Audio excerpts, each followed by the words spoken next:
Welcome back mga ropa, kwentuhan muna tayo. Ito na ang pagbabalik ng Golden State Warriors. Tinalo na nila ang tumalo sa kanila Indiana Pacers. At hindi lang basta tinalo mga ropa, tinambakan at pinahirapan ng Golden State Warriors ang kupunan ng Indiana Pacers kahit na wala si Stephen Curry. Marahil ito na ang simula ng win streak ng kupunan ng Golden State Warriors mga ropa. Hindi ako nagbibiro kasi nanalo kung manalo ulit sa susunod at sa susunod na games mga ropa talaga magkaka-win streak ang kupunan ng Golden State Warriors. Buti na lang mga ropa na nahalo ang Golden State Warriors sa game na to. Akala ko tatalunin pa sila ng Indiana Pacers. Pero dito nga sa game na to mga ropa, overall napakaganda ng performance na ginawa dito ng kupunan ng Golden State Warriors. Solid din ang diskarte na ginawa dito ni Coach Steve Kerr kahit na wala si Stephen Curry mga ropa. Ngayon dito sa video natin isa-isa na may natin ang pambihirang diskarte, ang napakagandang performance ginawa dito ng kupunan ng Golden State Warriors para talunin ang kupunan ng Indiana Pacers. Ito ang game analysis at breakdown. Golden State Warriors versus kupunan ng Pacers. Simulan na natin to.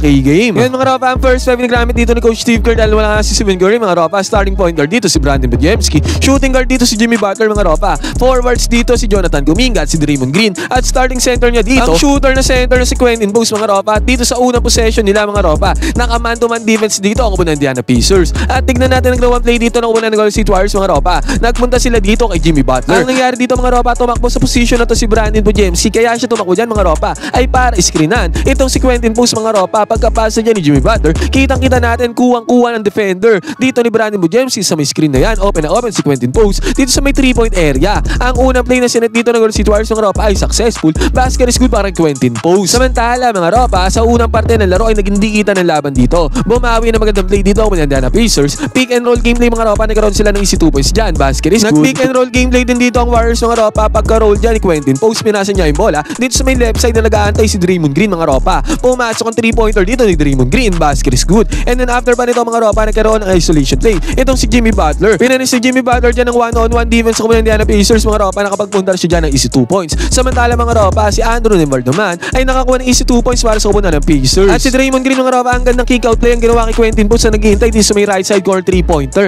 Pumasok ang 3-pointer na yan para kay Quentin Bones mga ropa. Dalawang 3-pointers kagad. Ano pro-provide niya dito sa may first quarter. At after pa niyan mga ropa, nakakuha pa ng good steal dito si Brandon Podziemski para mapadali ang kanyang trabaho. Defense turns to offense para kay Brandon Podziemski. Bungad ang first quarter to mga ropa, lumamang kaagad dyan ang kupunan ng Golden State Warriors. Yun nga lang mga ropa, nagkaroon din ng good defensive play dito ang kupunan ng Indiana Pacers. Nakapagpundar din sila ng offense dyan mga ropa dahil sa good defense play. And then after nito mga ropa, another fast break na naman na nagawa dyan ang kupunan ng Indiana Pacers at successful ulit yung fast break na yan mga ropa. And then after pa nito, nakapukol pa ng 3-pointer ang kupunan ng Indiana Pacers. Kaya yung lumang dito ng kupunan ng Golden State Warriors mga ropa ay bigla ang nawala. Lumamang kaagad dyan ang kupunan ng Indiana. Sa senaryo naman nito mga ropa, grabe ang gravity dito ni Jimmy Butler. Na-attract niya yung help defense dito ng kupunan ng Indiana Pacers. Sabay kick out dito sa open 3-pointer kay Al Horford. Success naman yan ng ropa dahil pumasok ang 3-pointer dito ni Al Horford. Basket is good. Yun nga lang mga ropa, bumawi din yan ng 3-pointer ang kupunan ng Indiana Pacers. Pumasok din yan mga ropa, easy money para sa kanila. At sa pagkakataon nito mga ropa, na-kick out ulit ang bola dito sa may 3-point area kay Moses Moody. Na-open dyan sa may 3-point area. Long range bomb para kay Moses Moody. Easy money, no problem. Basket is good. Pero sabi ko nga mga ropa, di kita ng laban na to sa bawat tirada ng Golden State Warriors. Ay lagi may sagot dyan ang kupunan ng Indiana Pacers. Pick and roll game dito mga ropa, success yan. Pero bago tuloy matapos yung first quarter na to, nagkaroon ng second chance point si Jonathan Kuminga. Easy 2 points sa kanya mga ropa, napadali ang kanyang trabaho. Natapos ang first quarter sa score na 23-21, dikitan pa ang laban. Pero yun nga lang mga ropa, pagbubukas sa second quarter, binuksan to ng Indiana Pacers sa easy 2 points sa may paint. Basket is good yan mga ropa. Pero ang kupunan ng Warriors ay bumawi dito. Jimmy Butler mga ropa, good spin move yan. Nakapaggawa dyan ng easy 2 points si Jimmy Butler. And then after pa nito, nagkaroon ng teardrop shot dito si Quentin Bones mga ropa. Easy 2 points din na nagawa dyan ni Quentin Bones. At mahirap na ang position dito ni J-Hop mga ropa dahil napapaligiran siya dyan ng defender ng Warriors. Pero nagawan pa rin to ng paraan ni J-Hop mga ropa para makapagpundar siya ng easy 2 points. Basket is good. Pero dito sa may transition mga ropa, grabe ang gandang katanggawa dito ni Buddy Hield. Pero mas maganda tong pasa na ginawa dito ni Quentin Bones mga ropa. Parehong maganda yan na nagresulta sa easy 2 points dito ng kupunan ng Golden State Warriors. Basket is good yan mga ropa. Grabe tong play na to na ginawa ng dalawang players na to. Pero again mga ropa, grabe ang effort at impact na ginagawa ni J-Hop para sa kupunan ng Indiana Pacers. Nakakuha na naman siya dyan ng 2 points. And then after nito mga ropa, na-kick out pa ang bola dito sa may 3-point area mga ropa. Kung kaya't open na open dyan ang kupunan ng Indiana Pacers. 3-pointer mga ropa sa may long range ba. Ang basket is good. Pero sa pagkakataon na to mga ropa, still 32-30 pa rin ang score. Dikitan pa din ang laban. Buti nga mga ropa, nakakuha ng easy layup dito si Brandon Podziemski. Napakadali niyan. Basket is good. Yun nga lang mga ropa, napadali din ng trabaho dito ng kupunan ng Indiana Pacers. Nagkaroon din sila ng easy 2 points, bonus 2 points dyan sa pagkakataon na yan. Pero sa senaryo na to nito mga ropa si Buddy Hield. Nagkaroon ng isolation play dito mga ropa sa may perimeter at nagkaroon ng easy layup dyan si Buddy Hield mga ropa. Pinalis ni Buddy Hield ang primary defender dyan mga ropa para makakuha ng easy 2 points. Basket is good. And then after pa nito mga ropa, ang best friend niya na si Jimmy Butler ay nagkaroon din ng isolation play dito. And same play mga ropa, same result. Ang ginawa ng mag-best friend na to, nakakuha din ng easy 2 points dyan si Jimmy Butler, no problem. At hindi pa yan dyan natapos mga ropa, another isolation play na naman ang ginawa dito ni Jimmy Butler. And same result ulit mga ropa, same play. Pumasok na naman isolation play dito ni Jimmy Butler. And then after pa nito mga ropa, si Jonathan Kuminga ay tumirada din para sa kumunan ng Golden State Warriors. Ang kapagpunta din siya dyan ng easy 2 points. Basket is good, no problem. Kung kahit sa isang igla mga ropa, lumobo bigla ang alamangan ng kumunan ng Golden State Warriors. 48-36 ang score mga ropa, pero sa magkakataon na to bago matapos sa second quarter, nakakuha naman ng 3-pointer dito ang kumunan Indiana Pacers. Kaya natapyasan nila ang alamangan ng Warriors pagpasok ng third quarter. Ngayon mga ropa, pagbubukas naman ng third quarter, nabigyan ng bola, nakikautan ng bola dito si Quentin Poole sa may 3-point area, pero hindi niya tinake yan mga ropa. Inatakan niya ang primary defender dito mga ropa at kitang-kita natin dito, walang help defense sa binigay dito ang kumunan Indiana Pacers. Kaya kinapitalize ni Quentin Poole sa pagkakataon na inatakan niya ang one-on-one defense at naging successful naman siya dyan mga ropa dahil nakapagpundar siya dyan ng easy 2 points. Basket is good. Yun nga lang mga ropa, sa pagkakataon na to nagkaroon ng mismatch ang kumunan Indiana Pacers. Andrew Nembhard mga ropa versus sa depensa dito ni Quentin Poole. Sinayawan ni Andrew Nembhard ang depensa dito ni Quentin Poole mga ropa na one-on-one at ang nangyari dito mga ropa, pinanis ni Nembhard ang depensa dito ni Quentin Poole sa may ibabaw.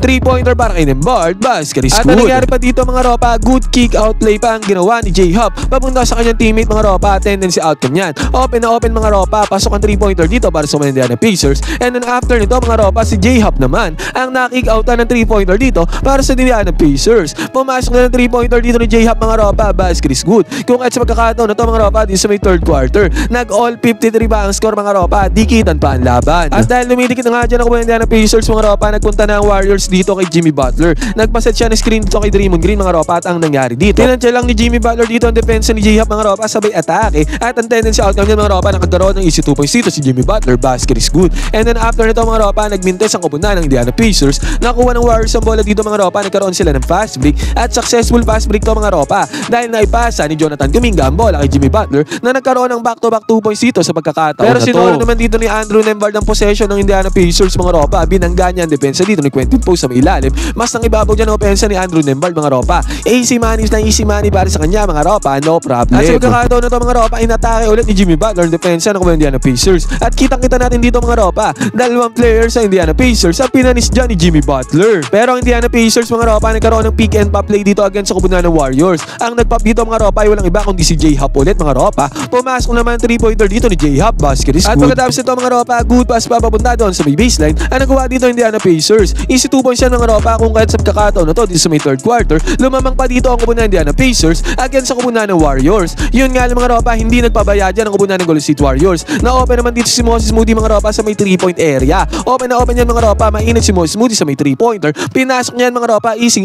Basket is good. Napangawakan na dyan ang kupunan ng Golden State Warriors ang kalamangan mga ropa, pero ang kupunan ng Indiana Pacers ay hindi talaga sumusuko dito. Nagkaroon sila ng good drive mga ropa, easy 2 points dyan sa may good drive. Basket is good. Yun nga lang mga ropa, heto na ang spark plug ng kupunan ng Golden State Warriors. Naibigay ang bola dito kay Al Horford mga ropa. Pumasok ang 3-pointer dito ni Al Horford. Basket is good. At good penetration ang ginawa dito ni Jimmy Butler mga ropa sa may kick out papunta kay Moses Moody dito sa may right side corner mga ropa. At si Moses Moody na ang bahala dyan mga ropa, kahit na napakahirap na tira na to, na foul pa dyan si Moses Moody mga ropa at pumasok pa ang kanyang 3-pointer. Basket is good. Kaya sa isang igla mga ropa, lumobo ang kalamangan ng kupunan ng Golden State Warriors 75-65 mga ropa at hindi pa yan dyan sila nagpaawat. Ang nangyari dito mga ropa, split action play ang ginawa dito ng kupunan ng Golden State Warriors. Nakalabas sa split action play na si Will Richard mga ropa at ang gandang pass naman ang ginawa dito ni Jimmy Butler. Ang tendency outcome nito mga ropa, easy 2 points na nagawa dyan ng kupunan ng Golden State. And then after nito mga ropa, good defense pa ang ginawa dito ng Warriors mga ropa at sa good defense na yan, nanguna na si Jimmy Butler para sa may fast break.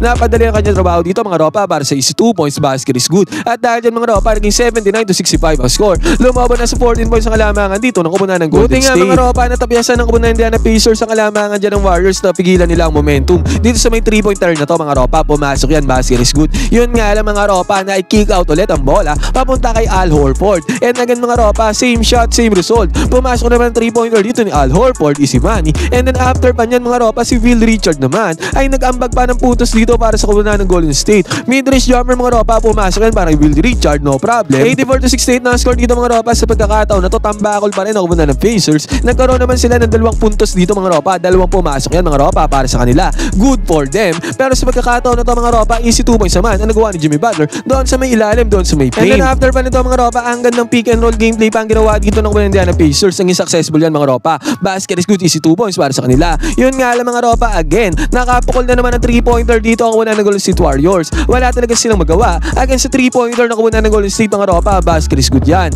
Sumagot naman sila dito mga ropa ng fast break, easy 2 points para sa Indiana Pacers. Yun nga lang mga ropa, pagka-hand off dito ni Draymond Green papunta kay Brandon Podziemski, easy 2 points na nagawa dyan ni Brandon Podziemski mga ropa. At pagkatapos pa nito, nagkaroon pa ng split action day ang kubunan ng Golden State Warriors. And again mga ropa, ang nakawala dyan sa split action day na yan ay si Will Richard. Again mga ropa, good pass na naman papunta kay Will Richard. Same result ulit mga ropa, nakapagpunta na naman ng 2 points dyan si Will Richard. Basket is good. Pero sa pagkakataon na to mga ropa, tumataginding na 96-76 na ang score. 20 points na ang tambakol dito ng kubunan ng Indiana Pacers. Nagkaroon naman ng easy 2 points sa kubunan ng Indiana Pacers doon sa may ilalim, doon sa may paint mga ropa. Basket is good yan. Yun nga lang mga ropa, sa pagkakataon na to, nagkaroon ng isolation day dito si Brandon Podziemski sa may 3-point area. Pinanis si Brandon Podziemski ang main defender niya dito mga ropa. Basket is good yan. Mas ang ibabaw ang opensa dito ni Brandon Podziemski. And then after pa nito mga ropa, nagkaroon pa ng good defense dito ang kubunan ng Golden State Warriors. Nakakuha sila ng steal dyan mga ropa. At ang nakinabang dyan sa steal na yan mga ropa dito sa may fast break ay walang iba mga ropa kundi si Moses Moody, easy 2 points para sa kanya. At sa pagkakataon na to mga ropa, again,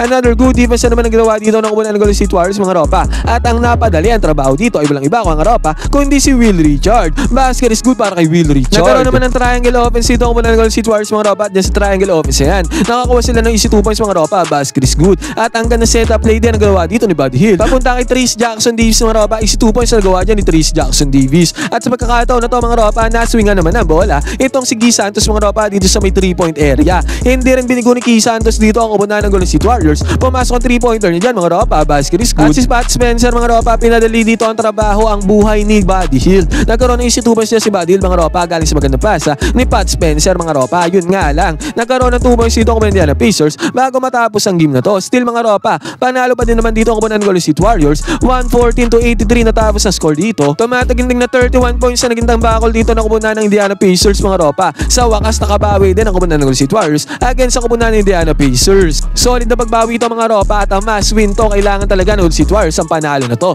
against sa kubunan ng Indiana. Dahil din mga ropa, naging 6-5 na ang standing sa kubunan ng Golden State Warriors kahit papaano nakapanalo sila. Ngayon mga ropa, kayo ang tatanungin ko, sa tingin nyo simula na ba to ng win streak ng kubunan ng Golden State Warriors, lalo na't nalalapit na ang pagbabalik ni Stephen Curry? Pwede kayo mag-comment dyan sa baba ng inyong opinion, magkwentuhan tayo.